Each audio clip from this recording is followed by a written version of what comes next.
Today we're going to talk through how you as a man can lead your wife so that your transformation strengthens your marriage instead of putting strain on it.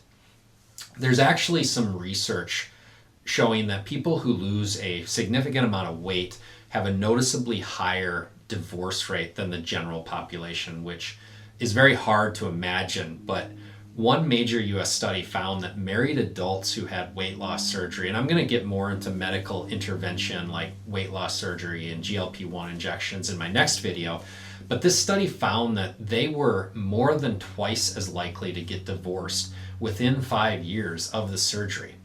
And that's a pretty staggering statistic. And I don't share that statistic to scare you. I share it because I believe it highlights something very important. When we make major changes without the right foundation and without good communication, it can put real strain on a relationship. If you haven't watched my previous videos on eternal motivation or building a strategy for weight loss, those videos will be linked at the end of this video. You may want to check them out after watching this one. And if you're finding these videos helpful in any way, I'd appreciate you liking, subscribing, or commenting, because it does help these videos reach more people like you who might also find them beneficial. But here's what I want you to hear clearly and with confidence. When you do this the right way, when you do this with the right motive, which is God's glory, and with the right focus, which is biblical stewardship, I fully believe that it will strengthen your marriage, not strain it. A wife who sees her husband genuinely trying to honor God with his body and with his discipline and with his daily choices, that's going to be attractive to her. That's real leadership. That's the kind of man that most women who love Jesus pray for. The problems from weight loss in relationships usually comes when motivation gets twisted into vanity or self-glory, but when it stays rooted in stewardship, it builds trust, it builds respect and intimacy. Your transformation becomes a testimony that she not only gets to watch, but she gets to be a part of. The key to leading your wife and your family well through this transformation is getting this order right. Your primary motivation has to remain for God's glory, not winning anyone else's approval, including your wives. But when she sees that your deepest reason is obedience to God, it removes a lot of fear for her. And being a better husband will naturally flow out of being a better man of God. So let's go to Scripture and look at the high standard that God sets for men as husbands. Ephesians 5:25 puts it plainly. Husbands are to love their wives as Christ loved the church and gave himself up for her. This is not a light command. Christ didn't love the church for what he could get from her. He loved her by laying down his life for her good, even when she was not perfect. Love isn't just a feeling. Love is an action. Christ loved the church by giving his life for it.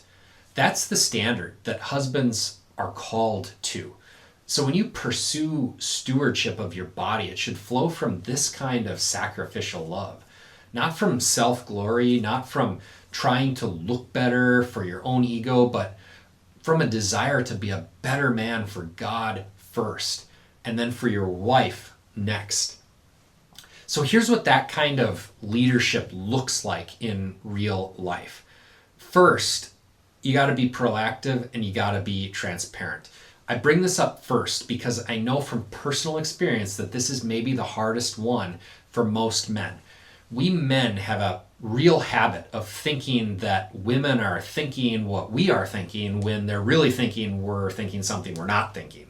The point I'm trying to make there is there's a lot of thinking going on, and it can be confusing for everyone because while there's a lot of thinking going on, there's probably not a lot of talking going on.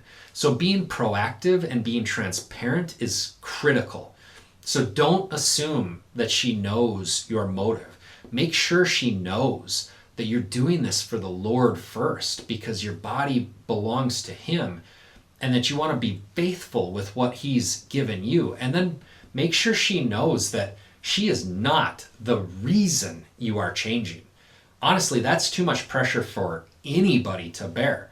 But make sure she knows that you're changing to become a better man for her benefit and for the calling that God has placed on you and on your family. The second thing you need to do is reassure her with both words and actions. So tell her regularly that she is the only woman that you want, and that this journey is not about finding someone better. It's about becoming the husband that she deserves. Then back it up with how you treat her on a daily basis.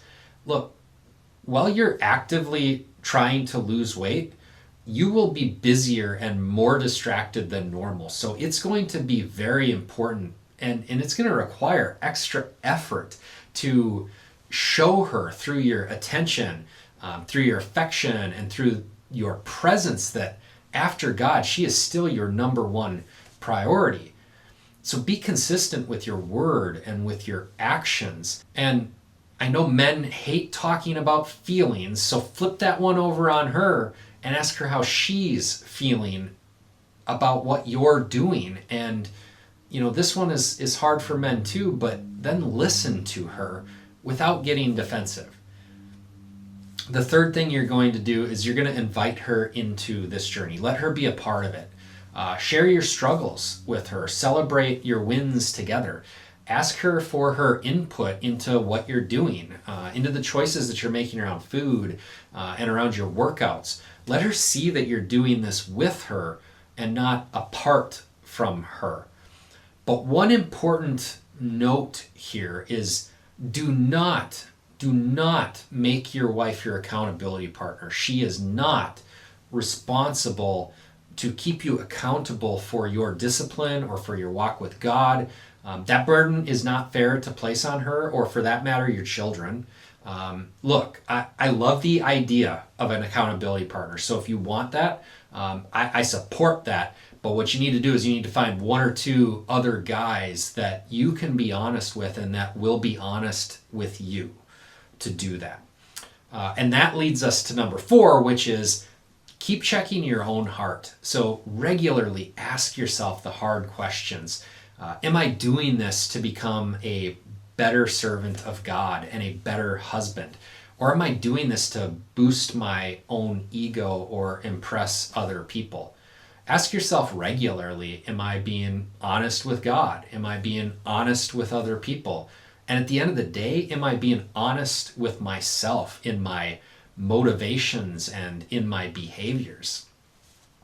When your wife sees that your deepest motivation is obedience to Christ and sacrificial love for her, it brings her security. It doesn't bring her fear.